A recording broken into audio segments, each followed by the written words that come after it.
Welcome back to Peterson Auto. Today we're doing a bunch of body work. So I am absolutely no expert at body work, but I did get this mostly in primer sealer today.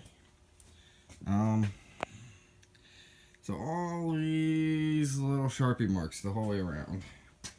You can see some down there too. They're all minor imperfections I found after throwing the primer sealer on after the body work. So, you can see a sag or a run coming down through here. And it's kind of hard to see. My lighting in here is really crappy, so ta-da! Well, let me get the right angle. See, now you can see it. One thing I've noticed as far as bodywork tips go is you look above the light, because the light overwhelms everything if you use a little hand light. So look above the light. Now you can see it. See it very clearly. So, we have a couple other spots on the truck. This panel here doesn't really matter. Just one of those things that it's just getting painted because it's in that vicinity. The A-pillars turned out really nice. Really smooth. I put a lot of work into those. I really did. And, the old adage goes, don't rush body work. Well, yeah, that's true, because this door's had some rush on it. Get inside, we did all the jams. And that was key to get that in primer. I did in the jams here too. Let's whip out that light again. There we go. Now I can kind of see. I did a quick scuff and shoot type of ordeal on it. It's not the best, but it's inside the jam, so I'm not too worried about it. I got most of the dirt out of there, as you can see. Some on the hinges still, but it's whatever. Rockers are, this side rocker's done. And all the jams are done. Okay, second tip of the day for you is do your insides. Do inside here, sand it, paint it, prime it, just like you would the body. Because even though you have a piece of weather stripping, let's come around, that's going to roll out over this edge. The weather strip is going to roll out over. Your paint is the whole way back in. You don't have that edge. So whenever you can, paint your jams. These doors take about half an hour to disassemble per side. And that's if you have no idea what you're doing. I literally had a buddy who had no idea what he's doing disassemble them, and it took him about half an hour other than the, is this a Torx fitting?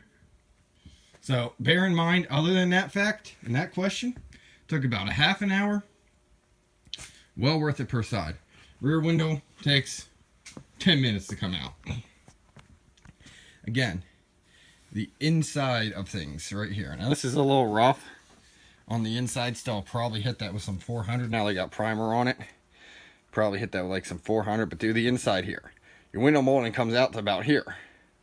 However, you want it looping in so you're getting a soft edge in here. If anything does peel back, it's not going to show on your exterior paint job. This one's a lot worse.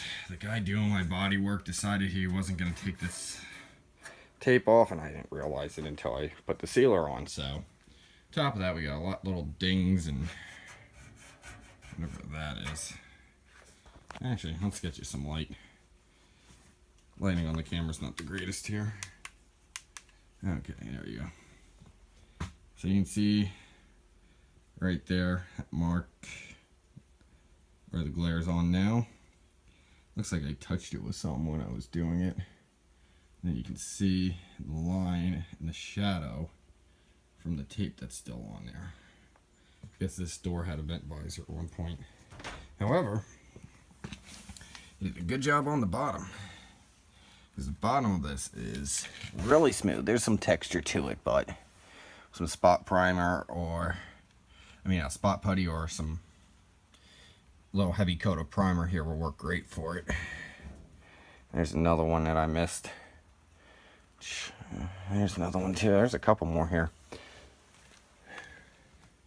But so that's part number 2 and 3. We'll call 2 sand your insides, you know, sand your insides all the way up to here. We'll call number 3 being the remove all your glass and accessories and make it easy. Now if you're doing like a whole truck, you know, with the interior and all on it, still remove your glass. What you can do is you can proceed to tape the door up. Give me one moment to get over this side. From the back side of this body line or body seam, you can tape the door up from the back side of that. Get your nice edge on the outside, make everything on the outside look great.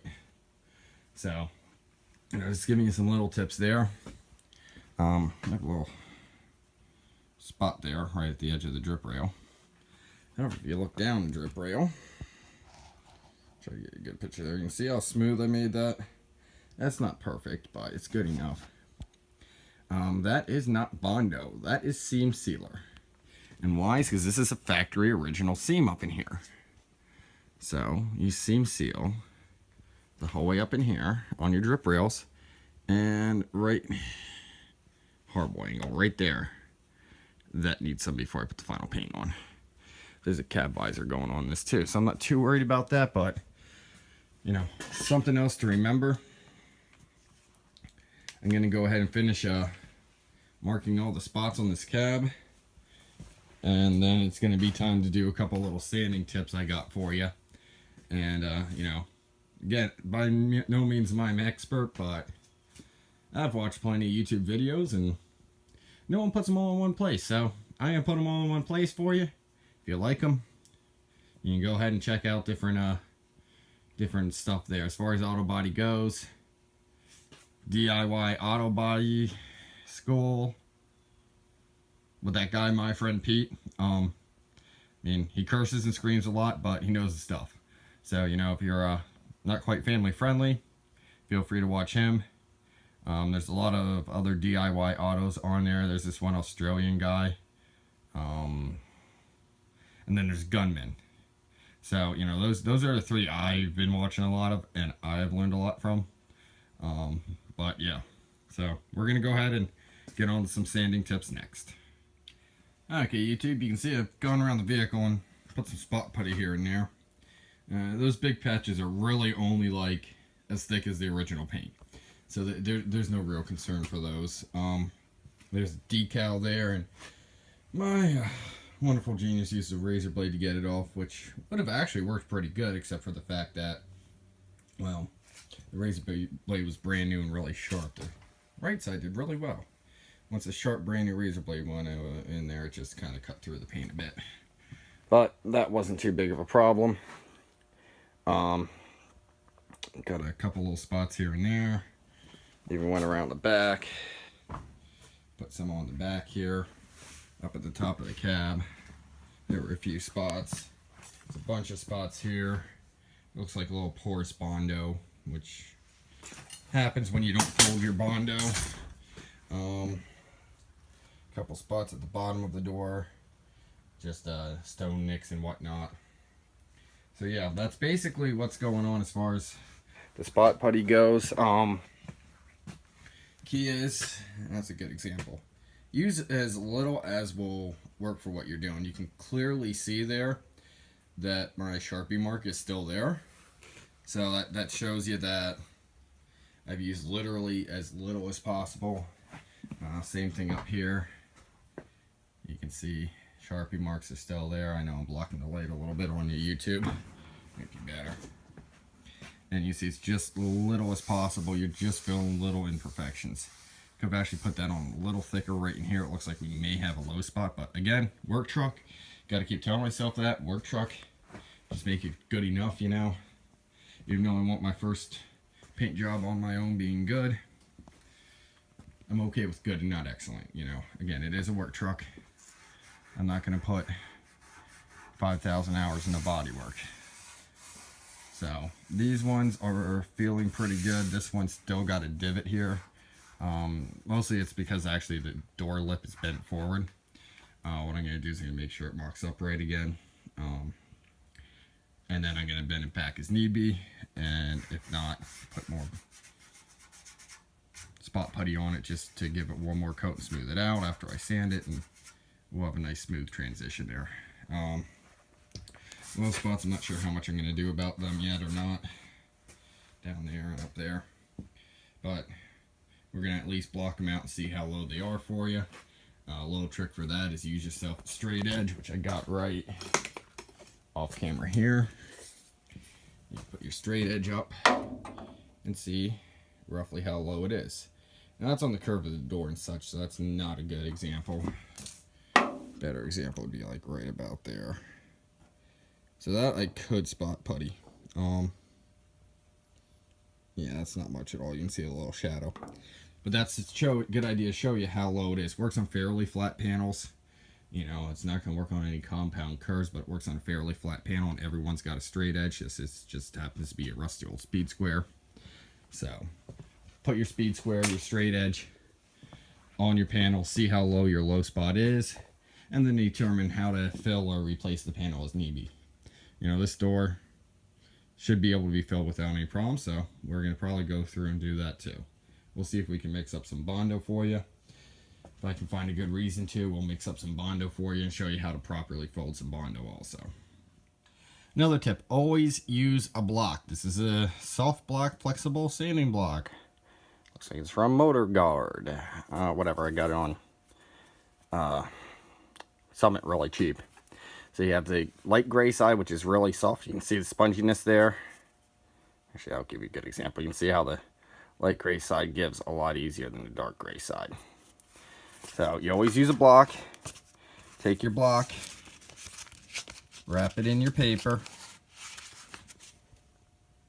and then start sanding. You want to keep the flat paper on the side you're sanding with. So in this case, I would be sanding with the light gray soft side.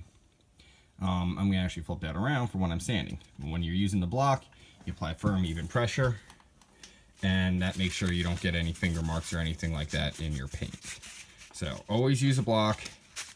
You'll be good there, and you won't get any finger marks or weird sanding anomalies in your paint.